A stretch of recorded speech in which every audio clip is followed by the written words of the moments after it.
Today, we're going to be welcoming Maziar Peihani, also goes by the name Max, from the University of British Columbia Law School. He's going to be presenting his today very relevant paper, Resolution of Small and Medium-Sized Deposit-Taking Institutions, Back to Basics. Just some ground rules here. The first 10 minutes, we're going to request that people not ask questions. After 10 minutes, feel free to ask a question, raise your hand. I'll be moderating and we'll call on you at that point. Otherwise, Max, you have until 3 o'clock to do the presentation.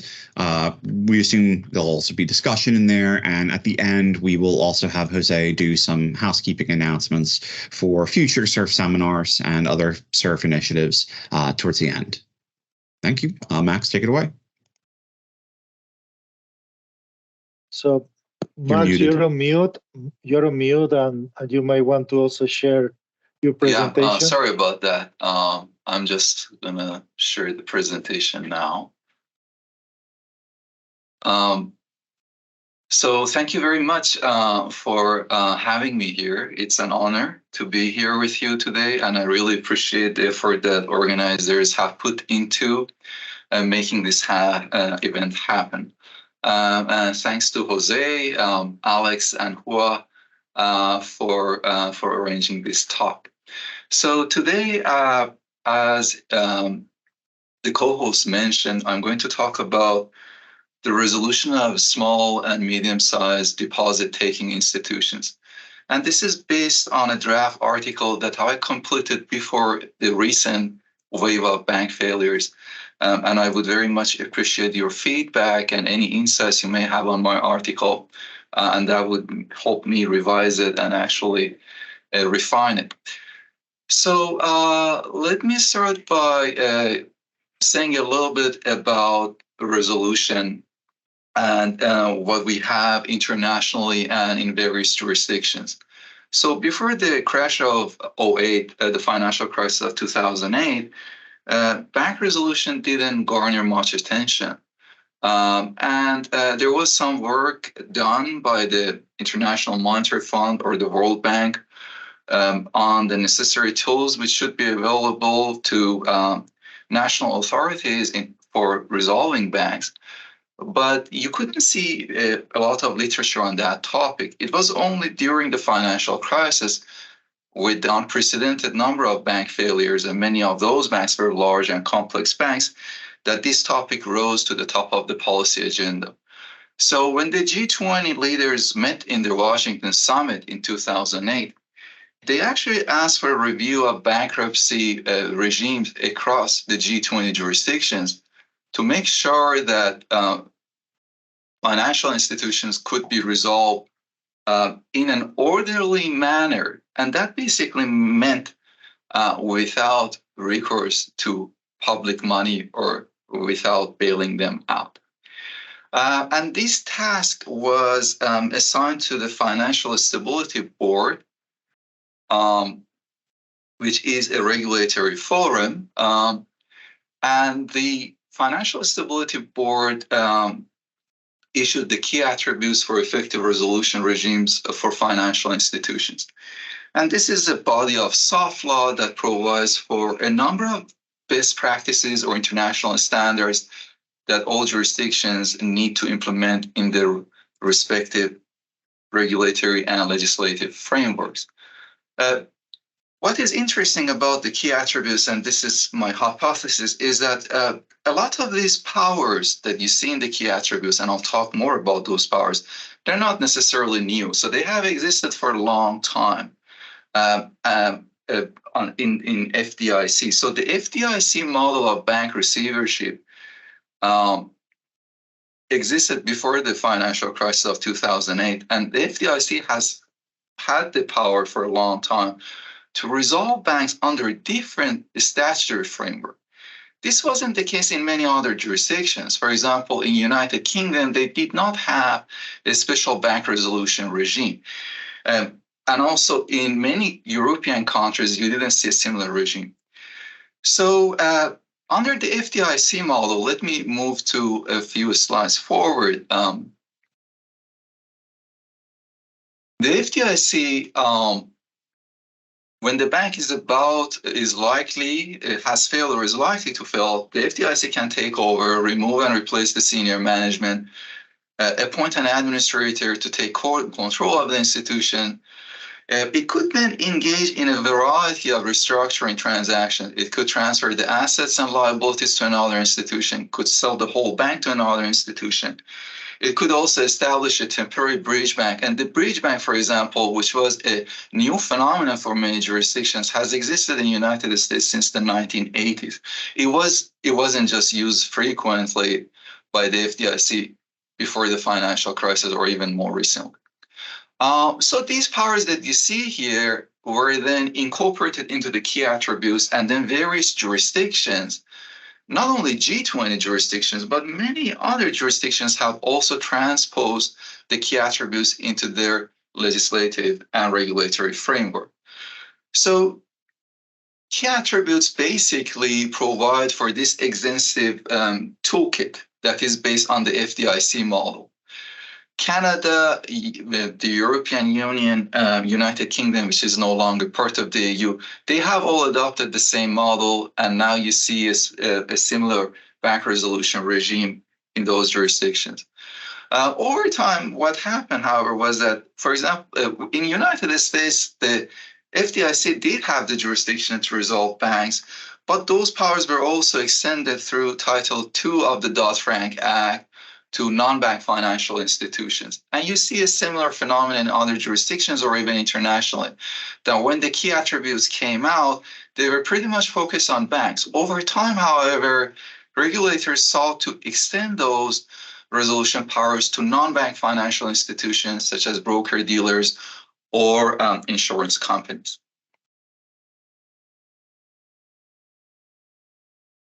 So the question that I ask is that to what extent these resolution powers that you see in the key attributes could be applied to small and medium sized deposit-taking institutions? And I focus on three particular resolution powers. The first one is bail-in recapitalization, which some people see as the cornerstone of the new bank resolution model. And what happens here is that the resolution authority bails in or imposes losses on senior long-term creditors of the bank. So bail-in basically goes beyond wiping out equity holders, shareholders, or holders of Tier 1 or Tier 2 capital instruments, and extend those powers to long-term creditors of the bank. And I'll talk more about that. The second one is the bridge bank, which, as I mentioned, has existed for a long time in the United States, but for many other jurisdictions, it's a relatively new power. And what happens with the bridge bank is that you create a new interim credit institution that takes over the critical functions until a more permanent solution can be found. And the third one, which is, in my view, the most important one, is the purchase and assumption. And in EU, this is also called the sale of business tool. And what happens here is that the resolution authority markets the institution in whole or in part to a third-party bidder. So looking at these powers, or resolution strategies, could you also apply them to small and medium-sized deposit-taking institutions? And what is important here is that when the key attributes were put in place, regulators and policymakers were thinking very much about large and complex banks. So the focus was almost entirely on global systemically important banks. However, the story doesn't finish here, in the sense that you see various jurisdictions, and in my article I talk about that people are taking inspiration from this resolution toolbox, and they're trying to extend it to non-GSIB or non-systemically important banks.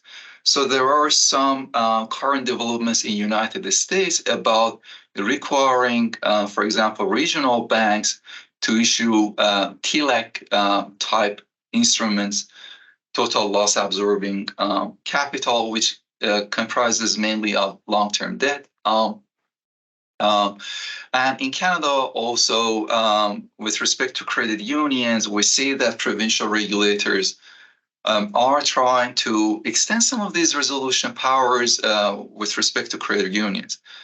So credit unions holding in excess of $1 billion in assets, there are some proposals for extending the bailing power to them as well. So far in Canada, the bailing power is only available with respect to the 6 largest banks, which account for 90% of the banking assets in Canada. We have a very concentrated banking system.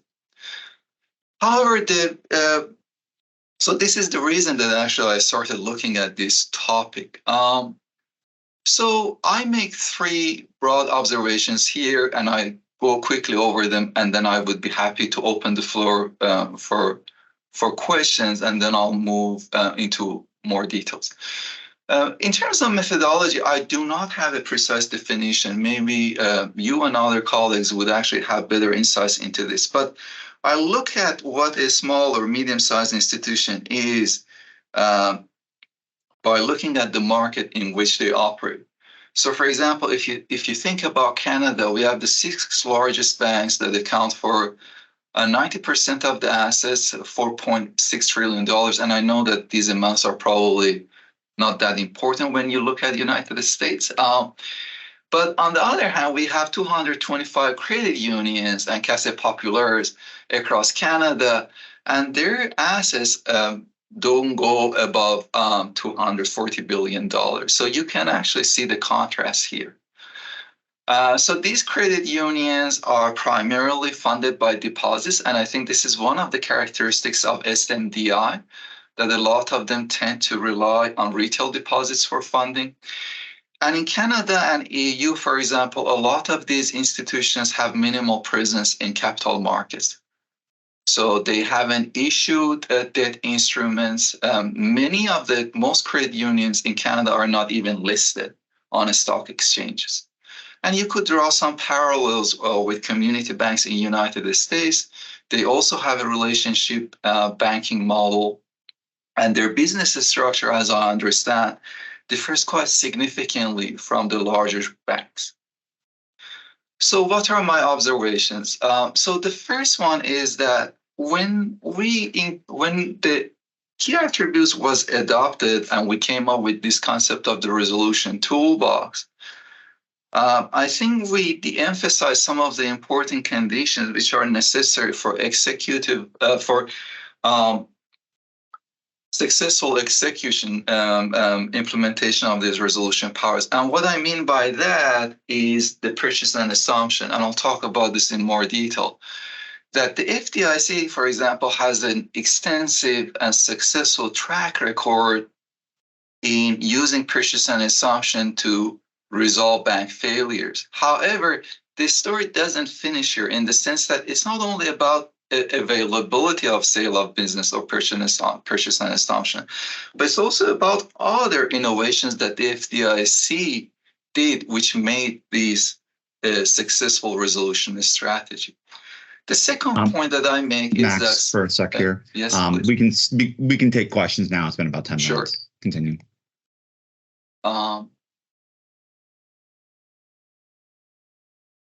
Okay, could you see my screen, the presentation?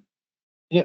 Okay, yeah, because I think there was a comment, like, if Alex can monitor the chat box, I would appreciate that. Yeah. And then the second point that I was mentioning was that there is some tension between some of these resolution powers and the characteristics of SMDI. In the sense that when you look at the smaller deposit-taking institutions, a lot of them don't have the same access to capital markets. And I think this issue is also now relevant in the United States, that a lot of regional banks, for example, rely on deposits. And shifting from retail deposits to long-term debt may not be very easy for those institutions. Going back to credit unions in Canada, again, a lot of them have never issued long-term debt. even like when you look at their capital structure, they primarily use retained earning to comply with regulatory capital requirements. And the reason is their shares are nominal and they have no loss absorbing capacity. So they're mainly a membership type of share. And there are also some consumer protection concerns with respect to some of these resolution powers, which I think are very relevant to SMDI, and I'll talk about those. And the third point that I make is that we need to rethink the way we think about systemic importance. So we have so far seen systemic importance as a failure that has negative consequences for the financial system. An institution which is systemically important is an institution that its failure could threaten the stability of the broader financial system. However, I think we need to shift our focus to the positive role that institutions play in their communities. So you could be a small institution, but play a very important role in meeting the financing needs of those communities.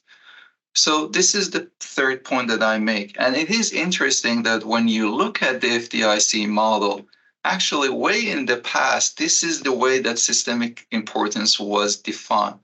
Over time, however, more attention was paid to contagion. Hi, how are you? Sorry, you have a question? No, somebody is not on mute. I'll figure it out who it is. Don't worry about it. Just keep going. Okay, and so that's the point that I'm going to expand with respect to systemic importance. So bail-in recapitalization, it basically seeks to capitalize a financial institution that is about to fail by rearranging the pre-existing liabilities on the balance sheet. So in United States, the FDIC, as I understand, please feel free to correct me, there is no explicit bail-in provision similar to what you see in the Bank Recovery and Resolution Directive in EU, or what you see in the CDIC Act in Canada. However, the corporation has the residual authority, if I can call it that, to actually impose losses on holders of debt instruments, including senior long-term creditors of the bank, in accordance to the hierarchy of claims as it sees fit. In other jurisdictions, however, following the key attribute model, they have implemented explicit provisions for bank bail-ins. And there are two ways to go about it. One is to say that when the bank is about to fail, certain liabilities are converted into common shares. This is what Canada has done. Some other jurisdictions, for example, in the EU, you see this. The resolution authority can either convert debt to equity, or they could just write down the value of the liabilities. So both models are available in jurisdictions. And the aim here is to shift losses from taxpayers to creditors. So can bail-in be extended to SMDI? So let's look at that in more detail. So here I make two arguments. One is concerned with the institutional characteristics or financing characteristics of SMDI. And the second one is concerned with consumer protection. So with respect to financing, issuing bail-in securities could be challenging for these institutions.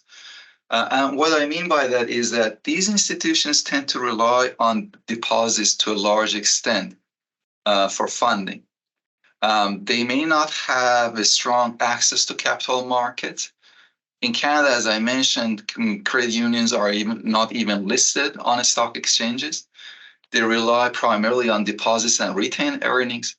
You see a similar phenomenon in the EU. For example, if the MREL is the equivalent of TLAC, that's the terminology that is used in EU.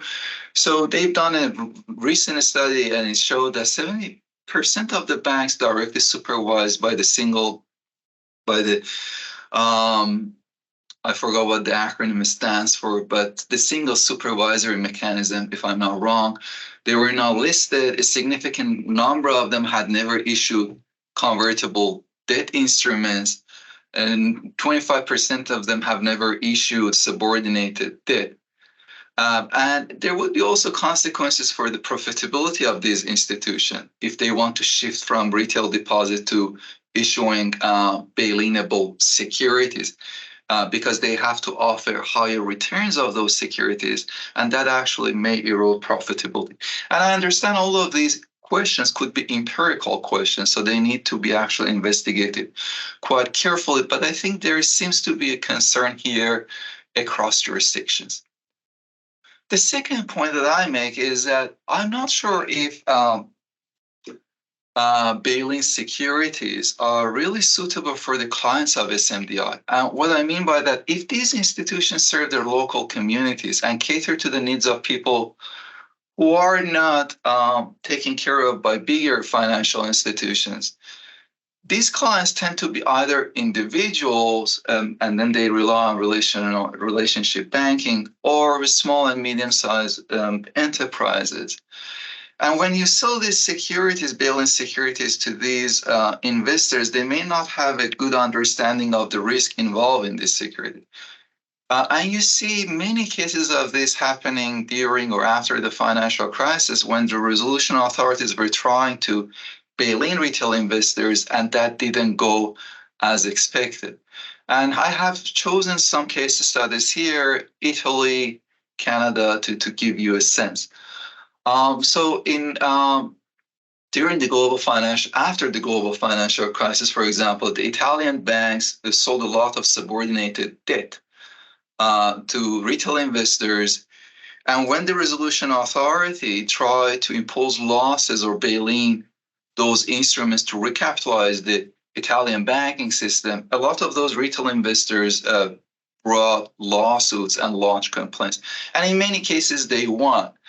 So ultimately, what happened was that the Italian government had to actually establish a compensation fund to reimburse the investors which have been bailed in. Another interesting case was the restructuring of the Novo Banco.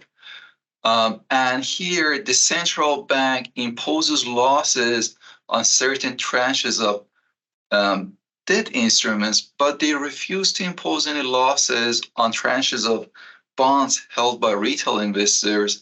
And the reason for that is they are concerned about the political consequences and the uproar that could create. Another case study that I've chosen is what we experience here in Canada with respect to PACE. So PACE is actually an Ontario credit union, and then it sold preferred shares to its investors.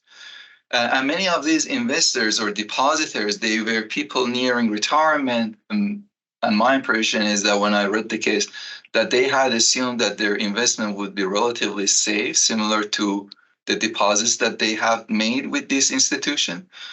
So these preferred shares were then used to invest in high-yield margin bonds. And when we had the market volatility in 2020, the dealer bank increased the margin call or the margin rate, and the PACE had to liquidate its securities portfolio, and this led to significant losses for investors in preferred shares. They brought in class action before the Ontario Superior Court. It didn't reach a decision. It was settled, a $40 million settlement. And what is interesting about this case is that there is so much you could rely on disclosure. When you read the prospectus for the preferred shares, for example, you see that it warns investors that this is a speculative investment, that you could be wiped out, you could lose all your money, and so on. But again, this is not enough. The point that I'm trying to make is that you may be able to disclose, to make extensive disclosure to investors, but again, I'm not sure to what extent that removes the risk of subsequent litigation by those investors. And because of the political sensitivity that exists around this issue, it is possible that the resolution authority may actually decide not to impose losses when the time comes for the recapitalization of the institutions. And there are some other cases in the Eurozone, for example, that highlight the same concern. The second tool that I talk about. We have a question from Raluca in chat. Can you discuss benefits and costs of the bail-in regime as a resolution regime relative to other approaches, including letting institutions fail or bailing them out around the world? Sorry, would you repeat that one more time? Sure. Can you discuss benefits and costs of the bail-in regime as a resolution regime relative to other approaches, such as letting institutions fail or bailing them out around the world? Okay, yeah, that's a great question. So the point that I think the bail-in can work in certain scenarios. In some of the recent bank failures in the United States, for example, you can see that the FDIC has used the bail-in power, right? So, for example, when you go and create a bridge bank, and usually the bridge bank, and I'll talk more about that, involves a bifurcated structure that you have a good and bad bank, right? And then you could keep certain assets behind to be wound down. And in those scenarios, you could impose losses on long-term creditors. The problem with the bail-in, there are two problems. One is that if there is fear of contagion, I think there are many examples of this, regulators or the resolution authority might be unwilling to impose losses on senior creditors of the banks because that could actually fuel the problem, right? So if you are dealing with isolated bank failures, it is possible that the bail-in can work as expected. However, if you're dealing with a system-wide banking crisis, executing the bail-in strategy might be difficult because of the fear of contagion. The second problem with it is that who is going to buy the bail-in instruments, right? So if you are selling the bail-in securities to sophisticated investors, right, then the strategy can actually work quite well. And again, as I mentioned, the FDIC, we don't have a specific bail-in provision in the US legislative framework. But when the FDIC deals with bank failures and the time comes to apportion losses as the agency sees fit, they actually, in some cases, they have imposed losses on senior long-term creditors. But if those bail-in securities are held by retail investors, and I make the point about the SMDI because I think their clients they deal with, they're different from large, sophisticated investors. So it might be more likely that the investors in those bail-in securities are the same retail depositors. So in those scenarios, I think bail-in could be tricky to execute. Can I ask you a question? So we always, usually we talk about securities and we think that, the markets are liquid and so forth. But if you have a bunch of small institutions issuing, this type of financial products, a lot of these are not going to be very liquid. So, and I kind of think that potentially can also be a problem, because there is not going to be a market price until there is a market price, and it can catch some people by surprise, and in a way kind of promote contagion. Yeah, that's a great point. And I think this also happened in some European and Eurozone countries that they issued a lot of these saving type products that had like hybrid features and they weren't very liquid and priceful. But yeah, and then the time comes that you want to impose losses on them and it becomes quite complicated. And that's also a very good point.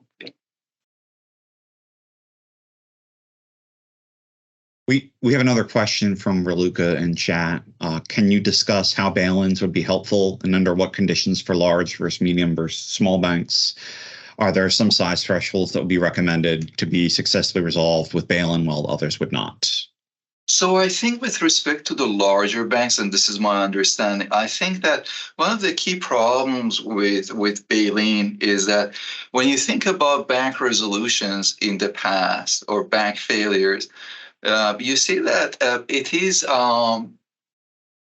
people understand it quite well, that if you invest equity in a financial institution, you may lose all of your money. And you could be wiped out, right? But I think to some extent, if you hold subordinated debt of the bank, there is also some understanding that you may suffer losses. But if you're a senior long-term creditor of the bank, it's quite difficult to hardwire that new understanding that you may actually suffer losses. And I make this point in the paper that in the past, or in many cases, long-term senior creditors of the banks, they didn't hold restructuring of a firm as a going concern value. It's a different story when you liquidate the firm, because then again, you can actually determine what the rate of recovery on the asset is, like for how much you can sell them. And then at that point, you can allocate losses accordingly. But restructuring a firm as a going concern value and combining that with bail-in could be difficult. And you see many examples of litigation that shows that, again, there isn't a good understanding that the investors in this instrument would actually be wiped out. However, I think we have made some progress with respect to the large financial institutions, that this new understanding is hardwired into the contractual agreement, right? And I think it will be very difficult for those for the investors in bail-in securities of those large financial institutions to argue that we didn't really understand the risks involved. However, when it comes to smaller institutions, again, because of the type of investors they have, I think the challenges become more significant.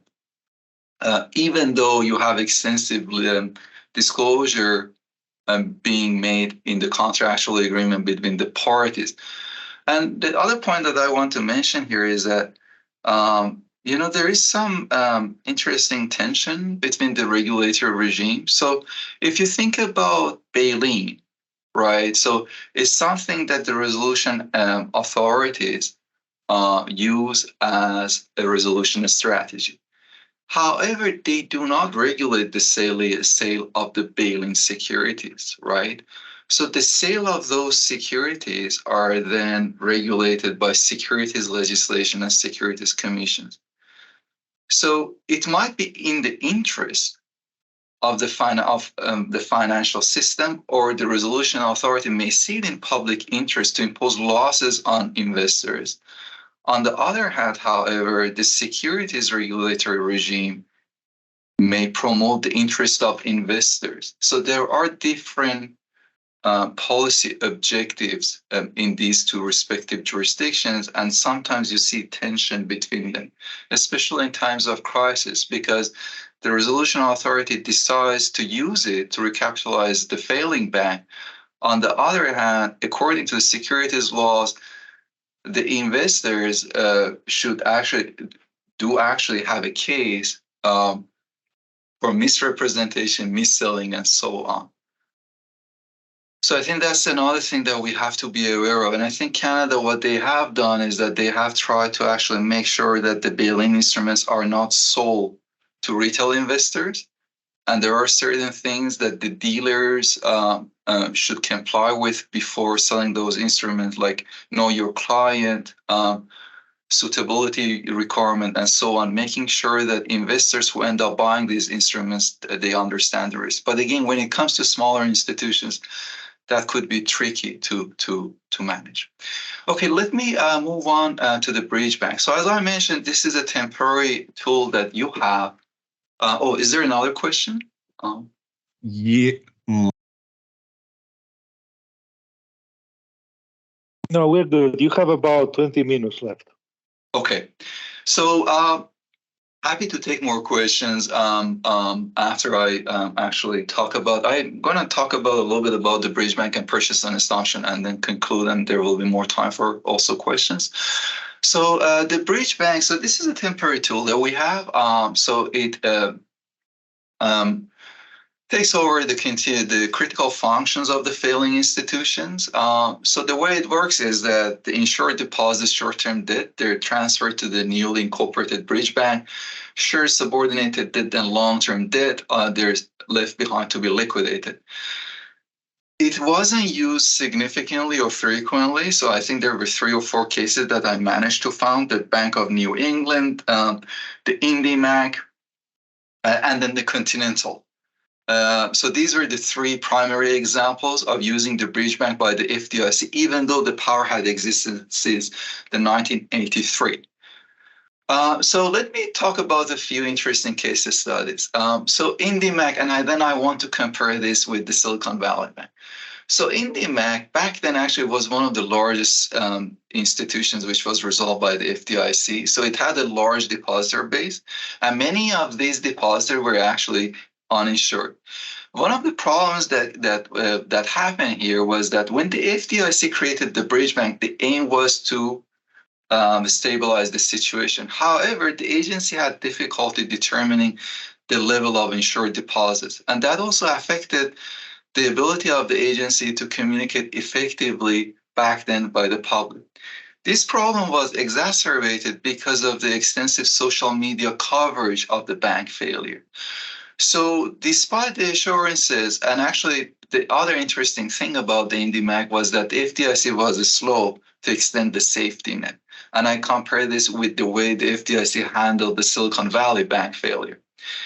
So because the uninsured depositors were not protected and a significant portion of the deposits were uninsured, depositors got very anxious and they continued to pull their money from the bridge bank, even though the FDIC had insured them that your deposits are safe. And this became very problematic because it actually took, the FDIC could not find a suitable buyer for the firm. Because of that massive depositor run, the franchise value of the firm was destroyed. And in the end, the bank had to be resolved or wound down or liquidated by the FDIC. And this was one of the largest losses for the deposit insurance scheme in the United States. So Silicon Valley Bank, a much larger bank, again, you see a similar phenomenon here that the 88% of the bank deposits are uninsured, right? So I've put some chronology here. So you see that March 8th, I think that was a Thursday, that the bank actually discloses $1.8 billion losses on its securities portfolio. Well, there is a shortfall in the regulatory capital. They announced their plan to actually raise more money. The market's reaction is severe. The share price goes down by 60%. Again, there is a social media element here in the sense that the senior management of the firm takes onto social media and asks depositors to stay with the firm, keep their money. That doesn't work out. So $42 billion are actually withdrawn. And it becomes very clear that the bank doesn't have a chance to survive, so the FDIC is appointed as receiver. And here, the interesting thing that I think you could contrast this with the resolution of IndyMac is that the FDIC is very quick to invoke the systemic risk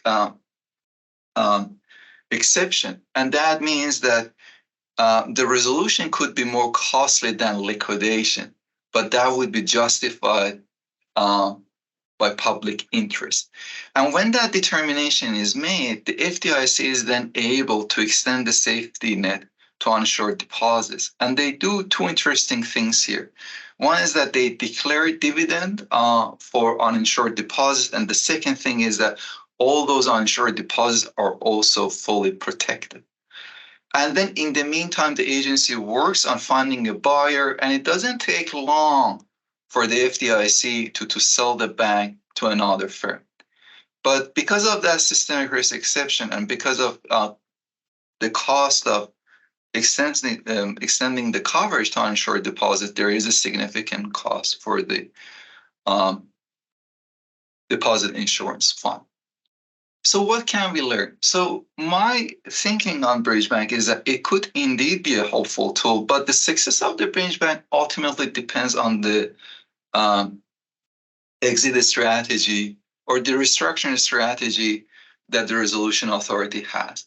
And the key thing here is finding a buyer. If the resolution authority manages to find a buyer relatively quickly, then the bridge bank could be also successfully executed. However, if there is difficulty in finding a buyer, and you see this, for example, in the case of Continental, which was an older case, or IndyMac, then resolution wouldn't be a viable option, and the resolution authority has to pull the plug at some point, right?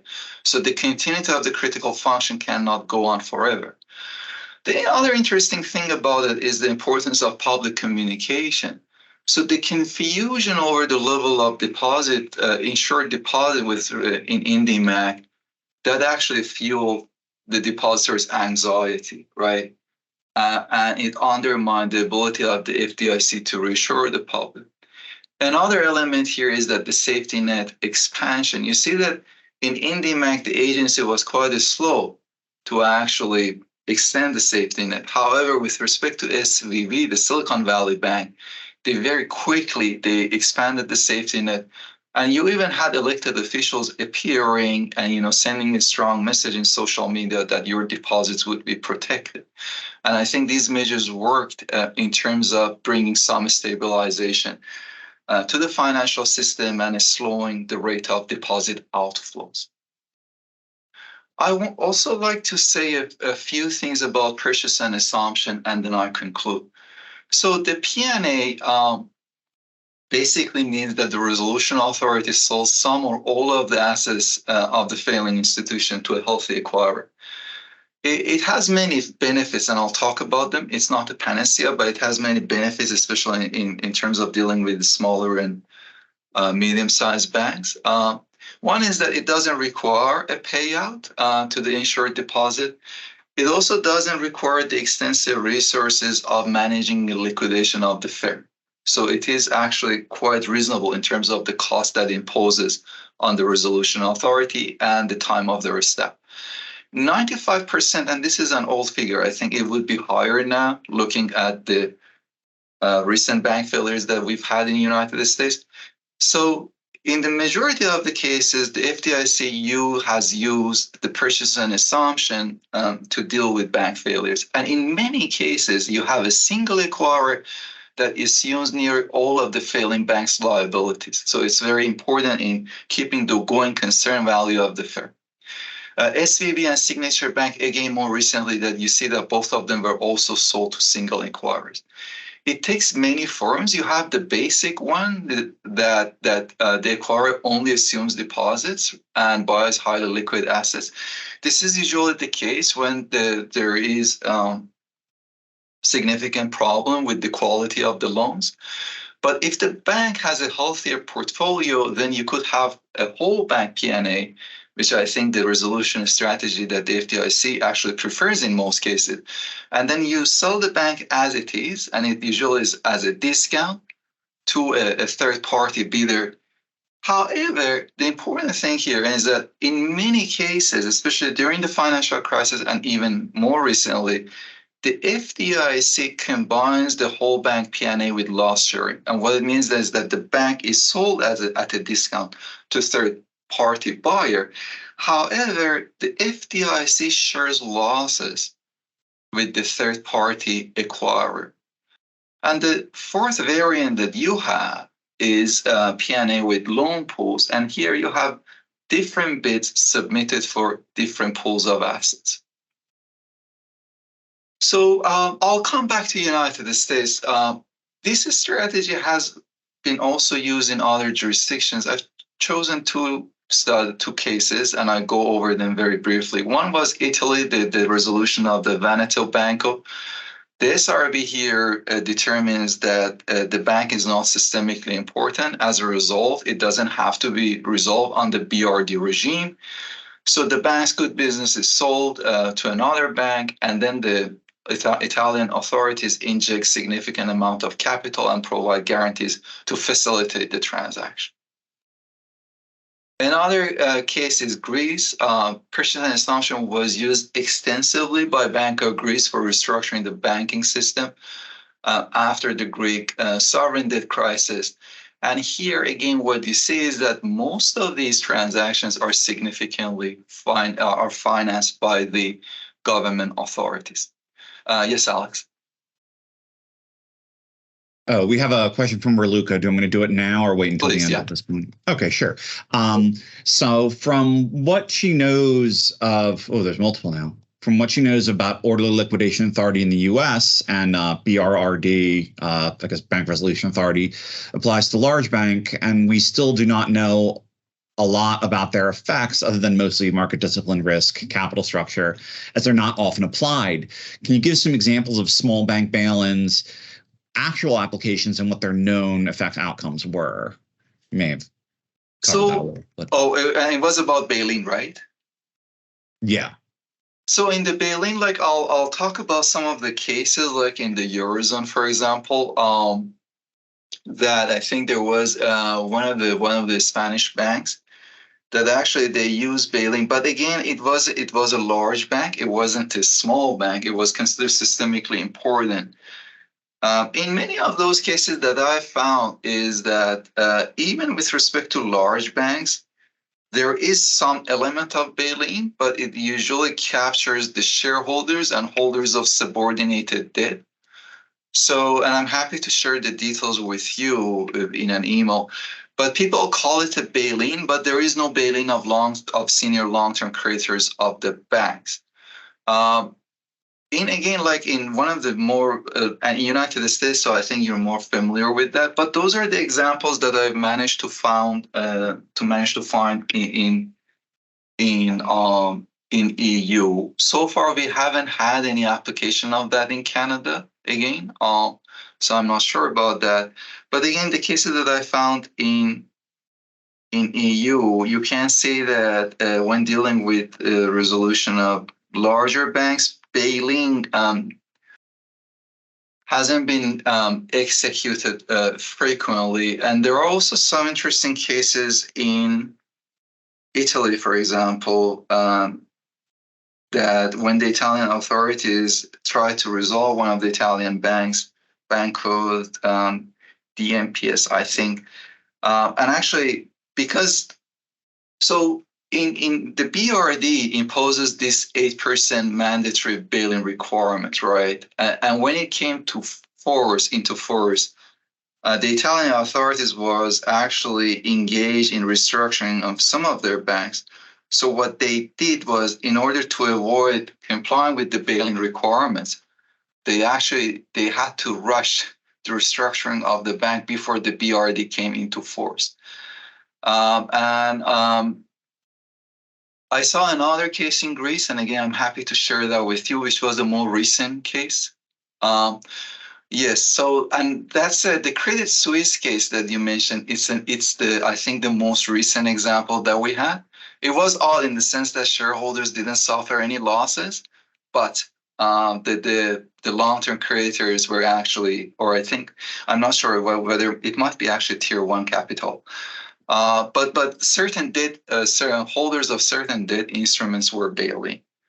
However, here's the key thing to be aware of, and this is pretty much my thesis, is that yes, you could impose losses on holders of debt instruments, but even in the case of Credit Suisse, you see that there is significant public burden sharing. Thank you so much, Max, Maziar. I really appreciate it. I mean, it's a very important topic, what you're doing here. If I may, I guess my question is, like, your title is Resolution of Small and Medium-Sized Institutions. And that's why I was like a little bit, I'm familiar to a certain extent with the literature, at least from economics and financial perspective. But something that was a little bit unclear to me is, why do we talk about bail-in when we talk about small institutions? And is that even an optimal regime for them?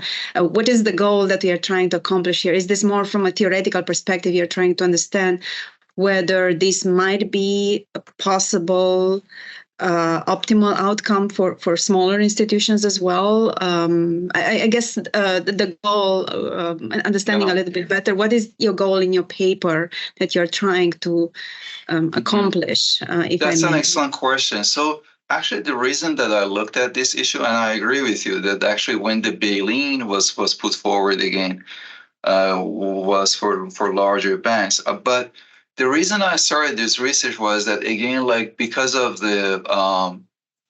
what I saw in regulatory circles, that actually people now are thinking about extending the bail-in requirement to other institutions. And that's why I raised the question, would this really work in practice?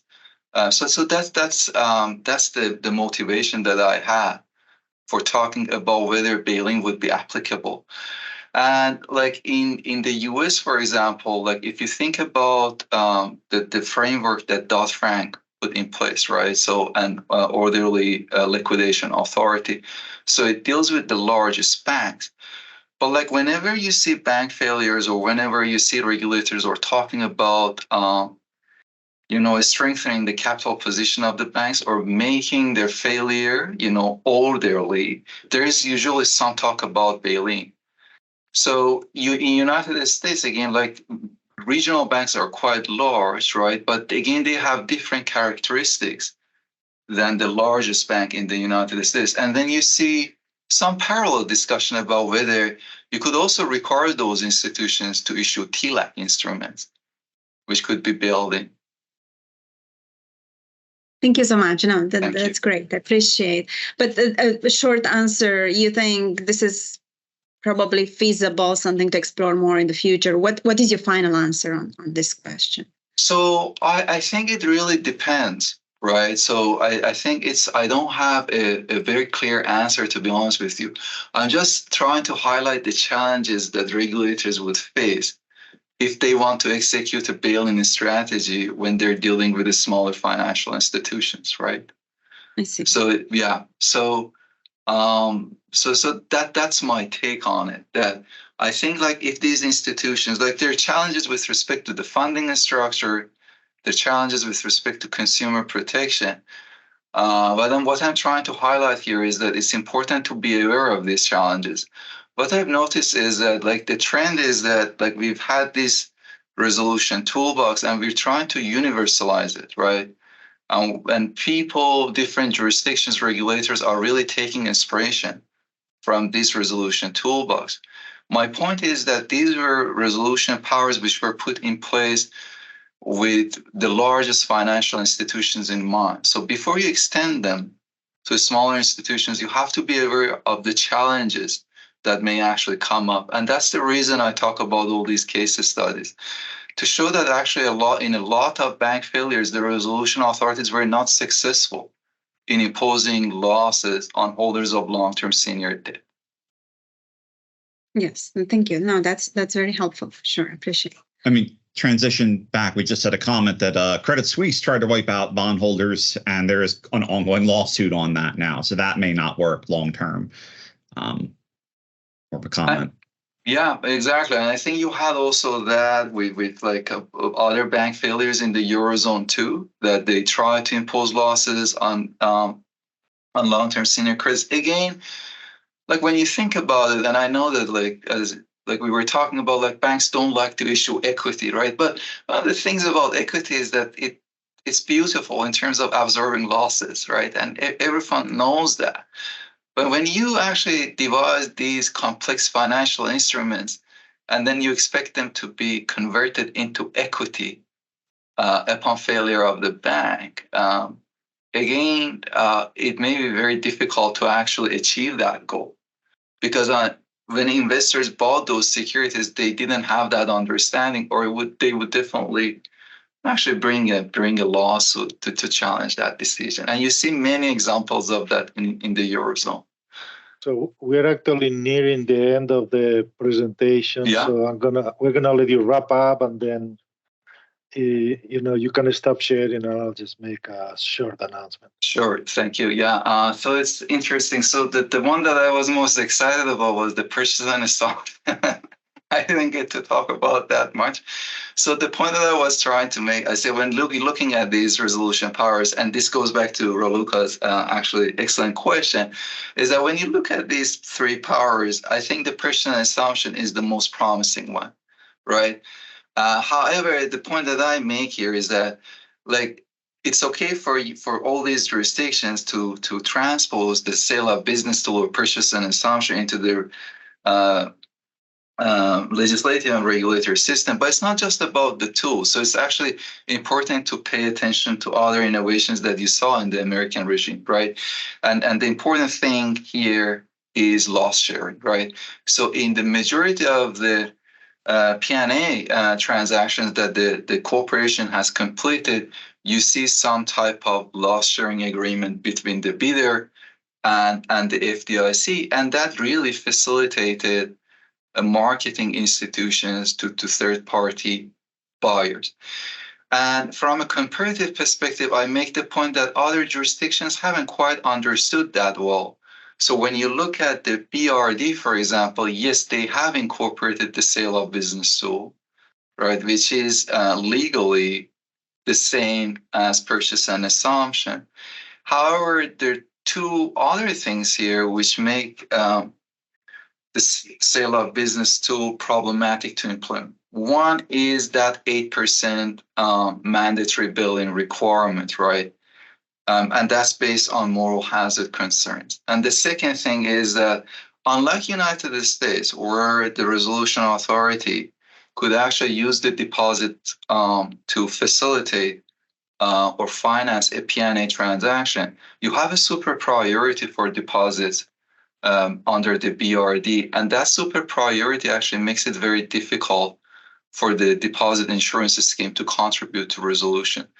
So again, because you don't have that loss sharing feature, I don't think you could actually achieve the same rate of success that the FDIC has had in using the FDIC in using the purchase and assumption.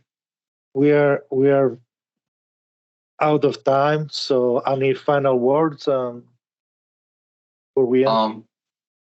How much time do I have? Like, okay, and the last. Okay, so the last thing then I would just say is that I want to highlight is that, like, with respect to systemic importance, I think it's important to actually pay attention to the positive role that smaller institutions play in their communities. And again, as I said, like in United States, this used to be the case that actually FDIC, in making the systemic risk exception, would look at the role, the continuity of the banking services in a specific community.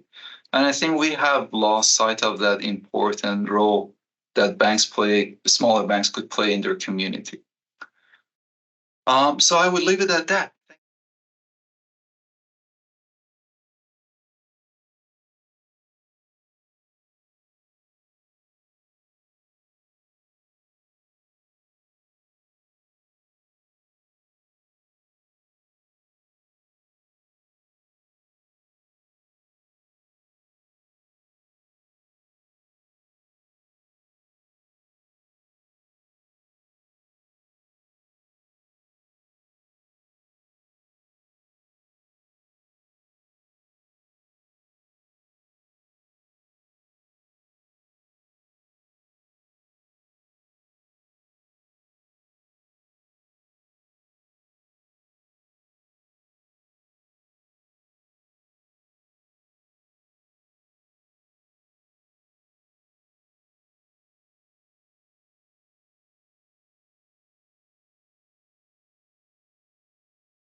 you so much, and happy to take any questions if there is time. But please feel free to send it to me through email. Yeah, maybe, we're running out of time, so maybe we'll just send you any additional questions that might come our way.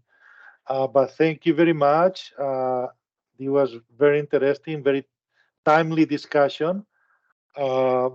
So maybe if you stop sharing your screen, I will share mine for a second.